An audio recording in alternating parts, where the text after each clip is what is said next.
Shalom, selamat hari Senin saudara-saudara sekalian. Bila pada hari sebelumnya kita membahas mengenai seni mengelola emosi, yaitu kemarahan, maka pada hari ini kita akan membahas satu jenis emosi lainnya, yaitu kesedihan. Dalam kehidupan kita pasti tidak akan terelak lagi dengan yang namanya kesedihan. Mungkin di antara kita ada yang sedih karena ditinggal pacar, atau mungkin ada yang sedih karena cintanya ditolak. Mungkin saudara sedih karena ditinggal keluarga, atau mungkin karena dikeluarkan dari perusahaan. Dan mungkin dari saudara ada yang sedih, tapi sedihnya itu sedih terharu gitu. Mungkin anak saudara menjadi juara 1 di sekolahnya. Ya mungkin dan lain sebagainya jenis kesedihan.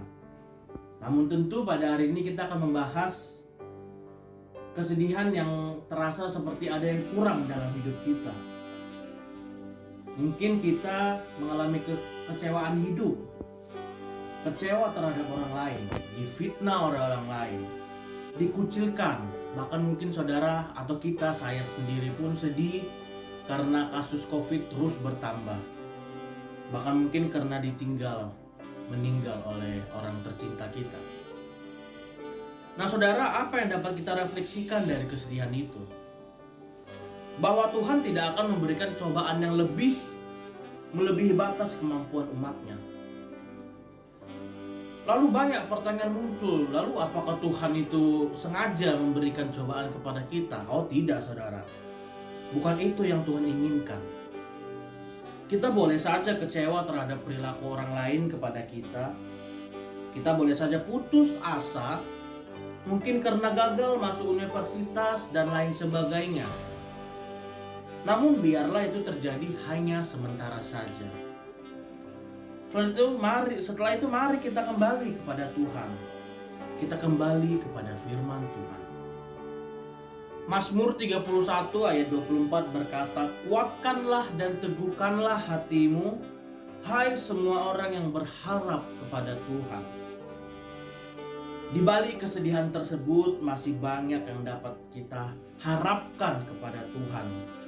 Tuhan masih memberikan harapannya kepada kita.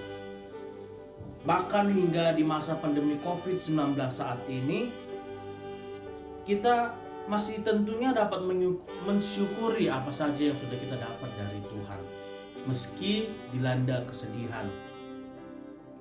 Nah saudara, kadang memang ada hal-hal yang tidak dapat kita duga akan terjadi. Kadang ada hal-hal yang sudah kita persiapkan, namun gagal sebab satu dan lain hal. Kalau saudara pernah menonton film perang gitu, perang apalah, mungkin Avenger atau apa, akan terlihat di situ bahwa saat seorang pahlawan mengalahkan musuh sekalipun, pahlawan ini tidak dapat menyelamatkan semua orang. Ada saja orang-orang yang lain yang mati di tengah peperangan gitu.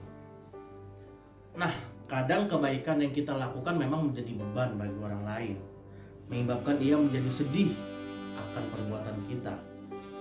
Kita menjadi kesal dengan keadaan, marah dengan keadaan, hingga akhirnya menyesal dan sedih. Mengapa saya tidak begitu waktu itu? Mengapa saya tidak seperti ini waktu itu? Dan lain sebagainya. Kesedihan yang terjadi atas luapan emosi kita dapat menjadi jadi.